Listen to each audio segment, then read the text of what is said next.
Are you a football fan? Have you ever found yourself wondering, what in the world was that ref thinking? Well, Mike D, the referee, is here to help you. Join me on Whistle Talk as I talk to professionals on the field and in the booth to help you understand what is going on inside the mind of a football official.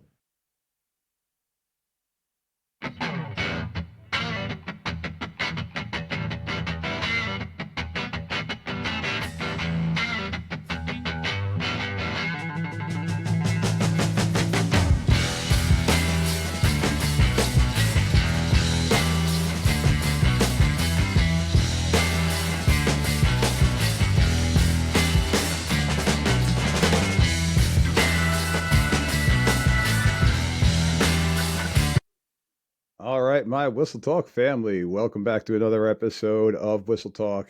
Tonight, you got Mike D, the referee, doing a little solo show. We are going to be diving into, in the next couple of weeks, we're going to be diving into the NFHS rule book. Going to try to do a couple different segments on, let's just say, a rule a week, or attempting to do a rule a week. And we're going to go right through the book, starting with Rule 1. But for this week's episode, going to keep this one a little bit short. We're going to go over the rules changes for 2025 and some of the upcoming rule changes that NFHS has in place for us for the next couple of years. So I got a little PowerPoint presentation that I'm going to share with you all, and we're going to talk about some of the upcoming rule changes for this coming season. And like last season, there's not a lot of new changes, a couple of modifications, couple tweaks. Again, more for the safety issue, more with the communication stuff, and trying to get more in line with what we're all seeing on the weekends, or at least to try to make everybody else out there understand what they see on the weekends, on the Saturday afternoons and the Sunday afternoons might not be the same as what we're doing and working on a Friday nights. But before I dive into the episode a little bit further, I want to share with you all just a quick thing.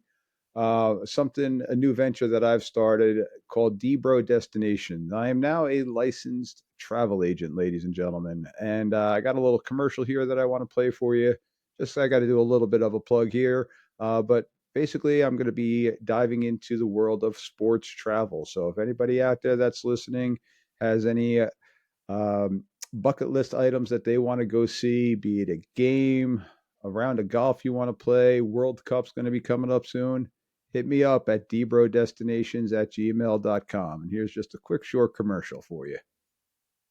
Imagine experiencing the world's most thrilling sports events firsthand. Welcome to Dro Destinations, your ultimate partner for unforgettable sports travel experiences.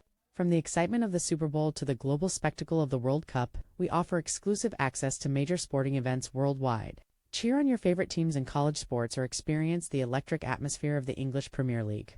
For golf enthusiasts, explore our curated golf packages at top courses around the world. Whether it's a corporate outing or a fan experience at an iconic stadium, our team ensures seamless logistics and unforgettable memories. And for young athletes, let Dro Destinations create unforgettable youth team experiences, so you can focus on the games instead of the travel. Plan your dream event today with Dro Destinations and make your sports travel bucket list a reality. Email Mike D at dbrodestinations@gmail.com. All right, so that's just a little short commercial of what I got going on here with Dro Destinations, kind of piggybacking off of Whistle Talk here.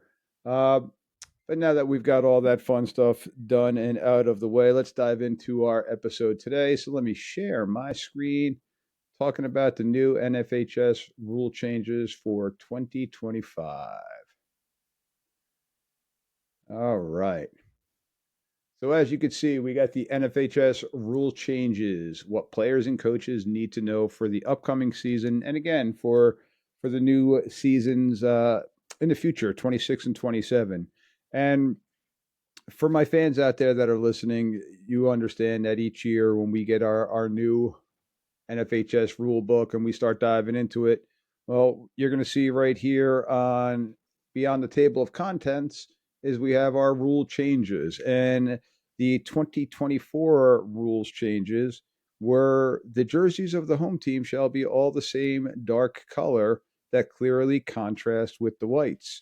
And then there were a couple of editorial changes, but not much in the sense of rule changes. And we got kind of the same thing this year. We do got one big one that we're going to talk a little bit more about. So, going right down the list, and I pulled this off of the NFHS's newsletter that they publish and email to all of us. Um, but let's talk about electronic communication and equipment regulations. So, the NFHS has now altered their rule 1-53C2, that they are allowing more type of electronic devices for signaling in plays from the sidelines. Now, again, let me emphasize that for signaling in plays from the sidelines. No in helmet communication devices are allowed. Okay. I got to repeat that one. You're not allowed to have anything in the helmet. So there is no coach to quarterback comm system. There's no coach to middle linebacker making the defensive formations and defensive calls type of communication. Okay. This is from the sidelines. So what a lot of teams are doing, for those that don't understand it, is, well, you got the wristbands. You got the day and age with the wristbands, and teams are trying to figure out better and quicker, more efficient ways to signal into the team, the quarterback, whomever it may be, if they're no huddle, okay, the particular formations and whatever the play may be. And until this modification came into play, you weren't allowed to use any type of electronic board on the sideline. Um, so some people were using old school dry erase boards, and then you get a rainy day or a humid day, and you weren't able to see that. Coaches are losing their voices because they're screaming out whatever the plays are, things like that. So this now allows for some type of sideline rules communication. Okay. Again, this is going to be from the sidelines. There is no videos that can be shown to the players while the players are on the field. So basically, while the players are between the numbers, okay, there can be no type of video communication. With today's day and age, again, with Huddle and DV Sports and different things like that, you can't show the players, and the players can't listen to any type of communication going on in their helmet or on the field. This is basically just between sideline to sideline, that the players are able to look over to the sideline, get their play call, get their formation, whatever it may be, and then go from there. Once again, have to emphasize no in helmet communication. That still stays the same, which now goes to our next one. And this one is kind of wild to me, but still no audio and video devices. They're restricted. We were having players that were wearing little microphones and more so little cameras on their body, um, to try to video because of social media. Stuff was going viral out there. So this rule 1-5-3C3 says no audio or video recording devices are permitted during the game. This applies to all players during the match, during the game. And a violation could result in an equipment disqualification. Now, I'm still waiting to get clarification on what equipment disqualification is, or if the player themselves are going to be disqualified, but they're probably going to end up taking out the particular item. Again, still waiting on a little bit of clarification on my end, so I could be wrong. It may be out there already. I just got to double check it all before I pass that on to you. But what players were doing is they were using either the little headphones that I got in right now, not to just listen to music, not to do a podcast or something like that, but these little earphones also have microphones on it. And somebody on the sideline may have been recording them with their cell phone. With the Bluetooth technology that we have today, now their voice is being picked up, and now kids are videoing themselves and having audio from in the game, and that is not allowed. And we did see it before. It was put into play last year. We had talked about it in our association about keeping an eye on it. If you see a kid take their helmet off and you see an AirPod hanging out of their ear, well, that's illegal. Again, we're not just talking about communication with the sidelines for getting plays. We're now talking about communication with social media world. So all of these things are illegal. They cannot be worn during the game, cannot be worn on the field whatsoever. Now, pregame, you got a kid out there with a pair of headphones on and they're listening to music pregame. That's fine. Once the game starts, though, we're not having any of that stuff. So keep an eye on it because there's a lot of little spy gadgets that are out there, to say the least, for that people are trying to put onto their equipment. If you think about the GoPros that a lot of different athletes will put on helmets, you'll see it kind of like on the bike riders or snowboarders or skiers and stuff like that. That stuff's illegal in football, so can't have it.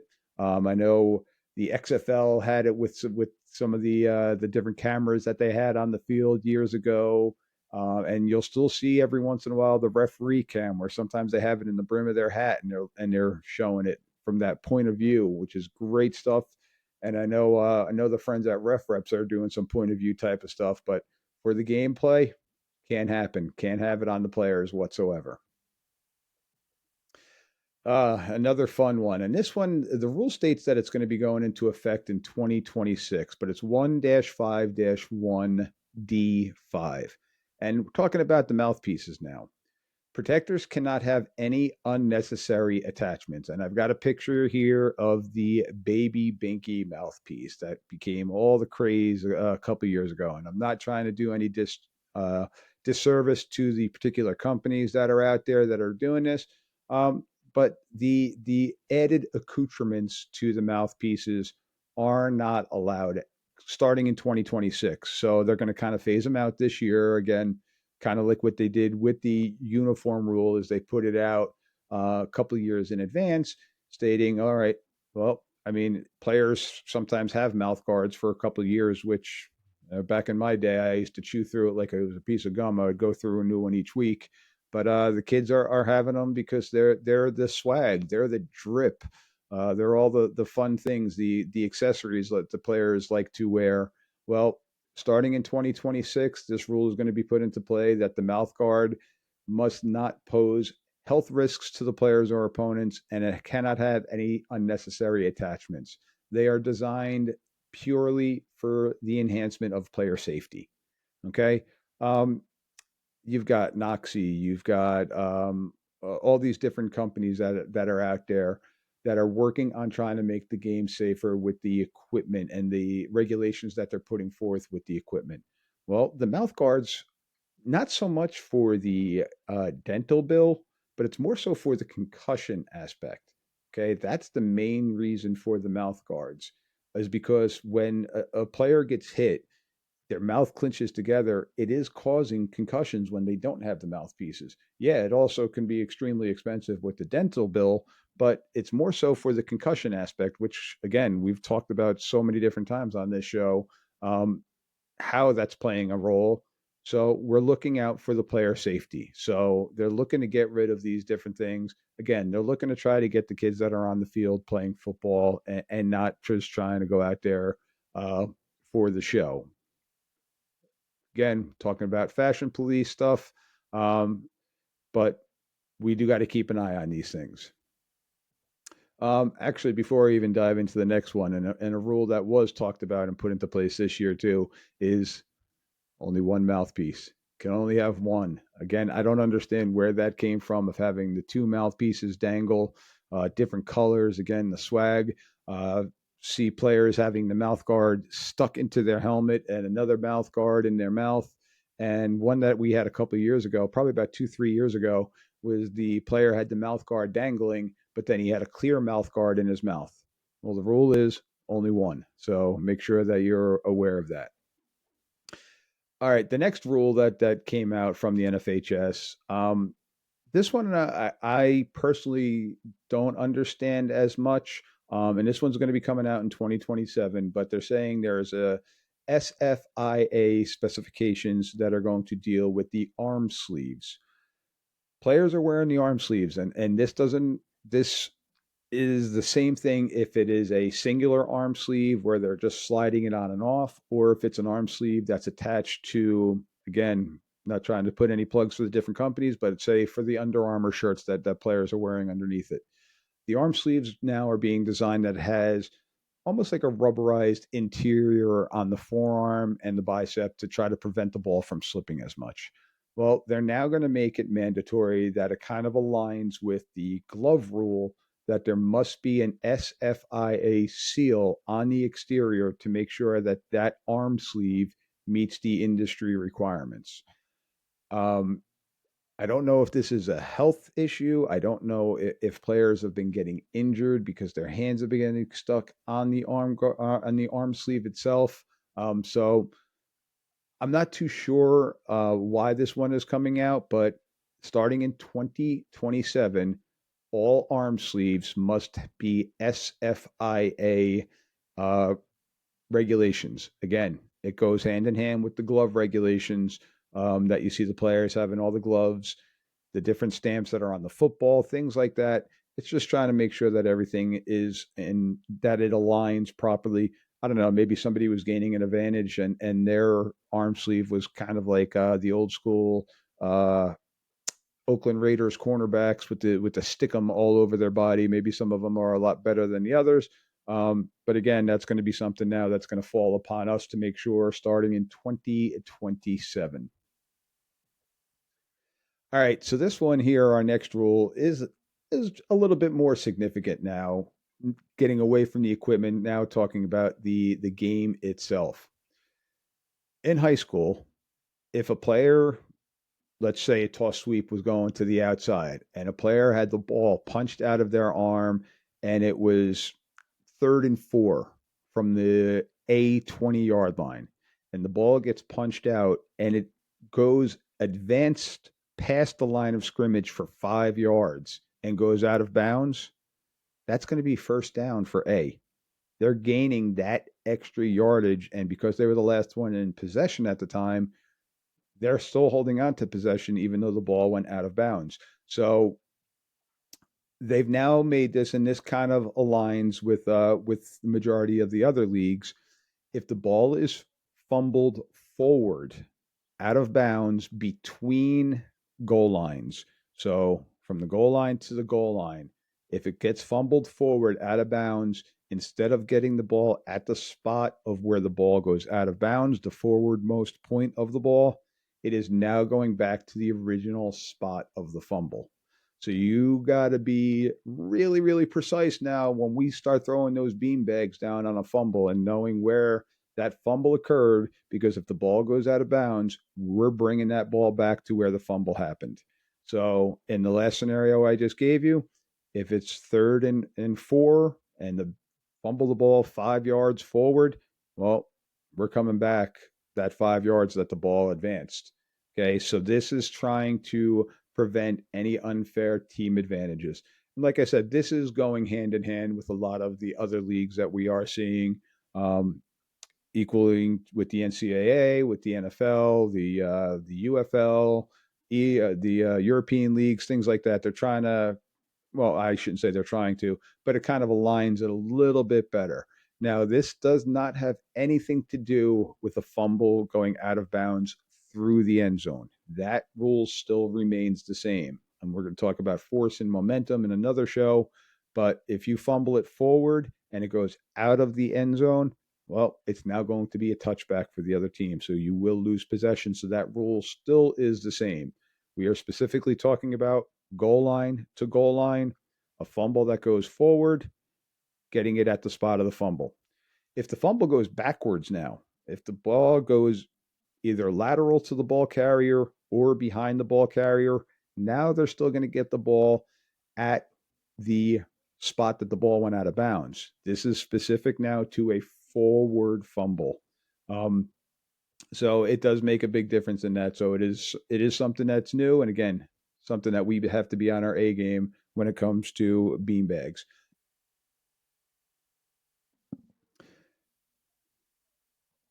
All right, and the last, like I said, not many, but the last of our rule changes or rule clarification, excuse me, comes with six-player football rules. Now, I'm not going to lie, I am not familiar with six-player football rules at all. Here in New Jersey, we are 11 person. So when it comes to the rules, I don't really know them. But I know that there are still a lot of states out there that play the 6 person game, that play the 8 person game. So I know that there are modifications. So for those out there that do officiate those games, um, the rules clarification and the changes are the ball cannot advance beyond the line of scrimmage after a possession change. It clarifies ball movement rules for smaller team formats, and it provides more flexibility of play execution. I apologize. I don't really have much on that one. Um, Again, it's not my expertise, my area of knowledge. I'm not gonna lie to you. I've only seen it on video maybe once, so I'm not very familiar with it. But I know that okay, this is part of the NFHS newsletter, and it's going to be coming out, and it's already been emailed to everybody. But this one's going to be a little bit of a new one. So, with that being said, that's all we really have for this coming year. Um, Not much. The forward fumble one is probably going to be the biggest one that we're going to really need to pay attention to.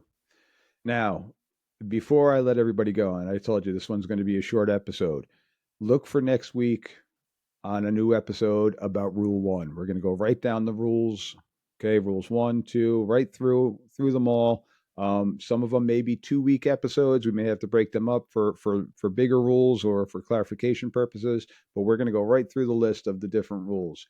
But what I'd like to hear from you, throw a comment on there. Shoot me an email, Mike D, the referee at gmail.com, about what rule changes you've liked in the past couple of years. Probably one of the most common ones that we've heard of people talking about is the intentional grounding rule. And what are some rules that you would like to possibly see modified or changed, such as the fumble going out of bounds through the end zone being a touchback?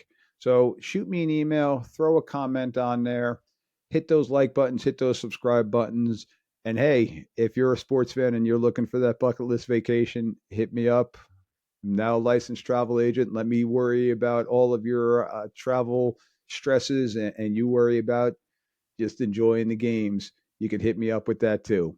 Um, Once again, thank you to all the listeners that are out there for all your support so far to this point. We will be having guests coming back on in the next upcoming weeks. With this one, my schedule didn't allow for me to hook up with some of the guests that I have in line. But we still have our guests coming up, and we still have our rules show coming up. So once again, thank you all, and hit me up. Hit me up with those questions. Hit me up with those comments about what rules you like, dislike, or would love to see implemented. Have a good night, ladies and gents. Be good, be safe. And for those of you that are working the flag football season, enjoy. Thank you.